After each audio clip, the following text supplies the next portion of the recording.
Breakfast হোক বা snacks, সব সময় বাড়ির লোকেদের আবদার থাকে কিছু চটপাটা খাওয়ার, আর আমাদের চিন্তা থাকে সব সময় হেলদি কিছু দেওয়ার। আজ তাই খুব হেলদি সামান্য ডিম আর ময়দা দিয়ে, আপনারা চাইলে আটাও ব্যবহার করতে পারেন, একদম চটজলদি একটা স্ন্যাক্স বা ব্রেকফাস্ট রেসিপি শেয়ার করছি, আশা করি ভালো লাগবে। নমস্কার, কৌশিকস কিচেন ডায়েরিতে সবাইকে স্বাগত।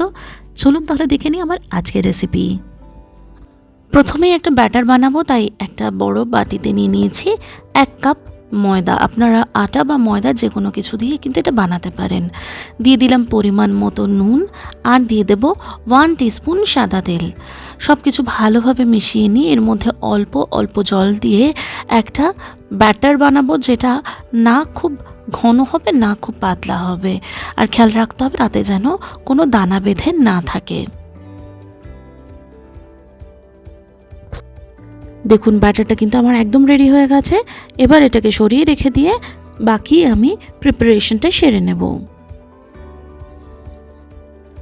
এবার একটা বড় পাত্রে আমি 2টো ডিম ফাটিয়ে দিয়ে দিচ্ছি, আর আমি একটা চপারে কাঁচা লঙ্কা আর পেঁয়াজ কুচিয়ে নিয়েছিলাম, সেটা থেকে 2 চামচ এর মধ্যে দিয়ে দিচ্ছি, আর দিয়ে দেব স্বাদ মতো নুন। সব কিছু দিয়ে খুব ভালোভাবে এটাকে মিশিয়ে নেব।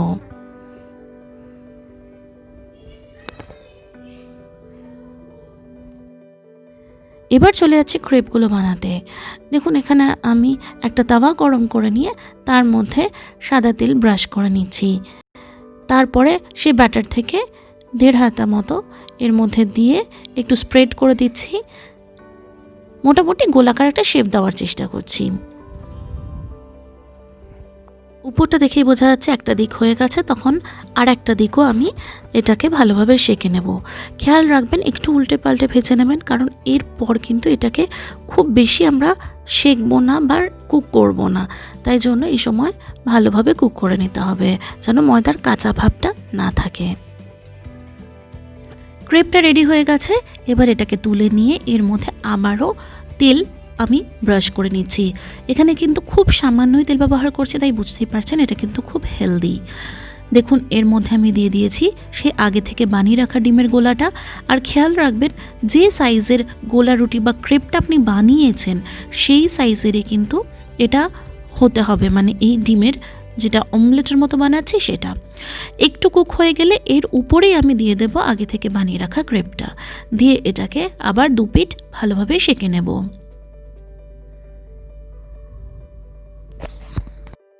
একটা দিক দেখুন শেখা হয়ে গেলে আর একটা দিক, যে দিকটা একটু কাঁচা থাকার সম্ভাবনা, সেই দিকটা আমি সেঁকে নেব। এই সময় গ্যাসের আঁচ একদম কম রাখবেন কিন্তু। সবটা হয়ে গেলে এটা আমি তুলে নিচ্ছি। একটা স্যালাড মতো বানিয়ে নিয়েছি, শসা কুচি নিয়েছি এখানে আমি 3 টেবিল স্পুন, এর মধ্যে 1 টেবিল স্পুন মতো দিয়ে দিয়েছি পেঁয়াজ কাঁচা লঙ্কা কুচি, আর দিয়ে দিচ্ছি নুন। আপনারা চাইলে এর মধ্যে ব্ল্যাক পেপার, মেয়োনিজ বা চিজ আরও অনেক কিছু আপনাদের ইচ্ছা মতো দিতে পারেন, আমি আর কিছু অ্যাড করলাম না। এখানে সব কিছু আমি মিশিয়ে নিচ্ছি। দেখুন চলে এসেছি সব থেকে লাস্ট পর্যায়ে। ভেজে রাখা ডিম দিয়ে ওই পরোটাগুলোর মতো সেটার উপরে আমি দিয়ে দিয়েছি প্রথমেই সস দেওয়ার পরে যে স্যালাডটা রয়েছে সেটা এর মধ্যে আমি দিয়ে দিচ্ছি। দেওয়ার পরে এটাকে আপনি রোল করে নিতে পারেন। দেখুন কতটা সফট হয়েছে এটা। এই রোলগুলোকে এভাবেই সার্ভ করতে পারেন, আবার চাইলে এগুলোকে মাঝখান থেকে কেটে নিয়ে বা অনেক বড় করে থাকলে বেশ কয়েকটা ছোট ছোট পিসে কেটে নিয়ে সার্ভ করতে পারেন। এর মধ্যে সস থাকায় এর জন্য কিন্তু আলাদা করে কোনো ডিপ বা সসের দরকার নেই। আমার আজকের রেসিপি রেডি অ্যান্ড সার্ভড। যদি ভালো লাগে তাহলে চ্যানেলটা সাবস্ক্রাইব করে পাশে থাকবেন। আজ এই পর্যন্তই, নমস্কার।